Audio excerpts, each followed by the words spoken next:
अगर आप सोना चांदी पहनने के शौकीन हैं या अपने घर में सोना चांदी रखते हैं तो यह वीडियो आपके लिए बेहद खास होने वाला है, क्योंकि अब हमारे देश में सोना चांदी पर नया कानून आ गया है। अधिकारी घर की तलाशी के दौरान अगर नियम से अधिक मात्रा में सोना घर के अंदर पाते हैं तो उसे जब्त कर लिया जाएगा और आपको भारी नुकसान उठाना पड़ सकता है। आगे इस वीडियो में हम यह जानेंगे कि एक व्यक्ति अपने घर में कितना सोना चांदी रख सकते हैं, घर में सोना रखने को लेकर कौन कौन से नियम और कानून बनाए गए हैं, साथ ही इस सोना चांदी पर इनकम टैक्स कितना देना होगा, इससे जुड़े क्या क्या नियम और कानून हैं। तो सबसे पहले बात करते हैं कितना सोना चांदी घर में रखना वैध है। अब सरकार ने इसकी सीमा तय कर दी है और अगर आप इस सीमा के अंदर हैं तो आपको डरने की जरूरत नहीं है। आपका सोना बिल्कुल सुरक्षित है और कोई टैक्स भी नहीं देना होगा। चलिए जानते हैं सोना रखने की सीमा क्या है। हमारे देश के कानून के मुताबिक एक घर में एक विवाहित महिला 500 ग्राम वजन तक का सोना घर में रख सकती है। इसके अलावा एक अविवाहित महिला 250 ग्राम सोना अपने पास रख सकती है। अगर हम पुरुषों की बात करें तो एक विवाहित पुरुष को 100 ग्राम सोना रखने की अनुमति है। इसके अलावा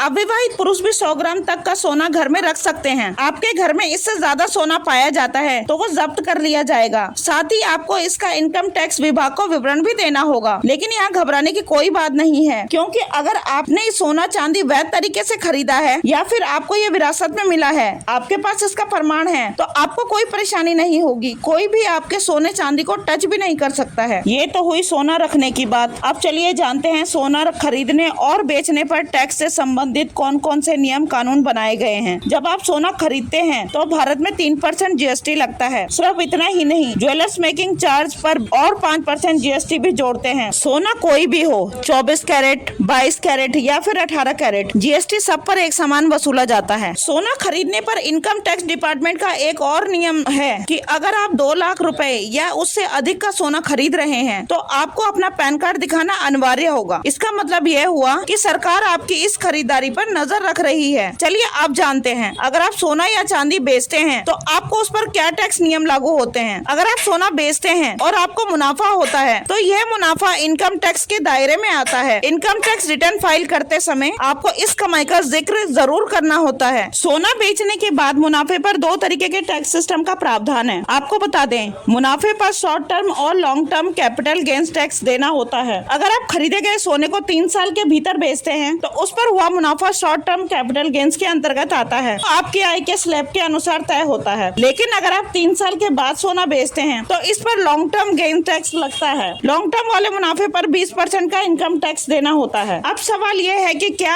आप अपने सोना चांदी की खरीदारी या फिर बेचने की जानकारी इनकम टैक्स विभाग से छुपा सकते हैं? तो इसका जवाब है कि बिल्कुल नहीं। अगर आप बड़ी मात्रा में सोना चांदी रखते हैं और इसकी जानकारी छुपाते हैं तो आपको भारी जुर्माना और कानूनी कार्रवाई का सामना करना पड़ सकता है। इसलिए सही समय और सही जानकारी देना बहुत जरूरी है। इसलिए अगर आप सोना चांदी पहनने या निवेश करने के लिए रखते हैं तो नए कानूनों और इनकम टैक्स के नियमों को ध्यान में रखें। इससे न सिर्फ आप सुरक्षित रहेंगे बल्कि कानूनी परेशानियों से भी बचे रहेंगे।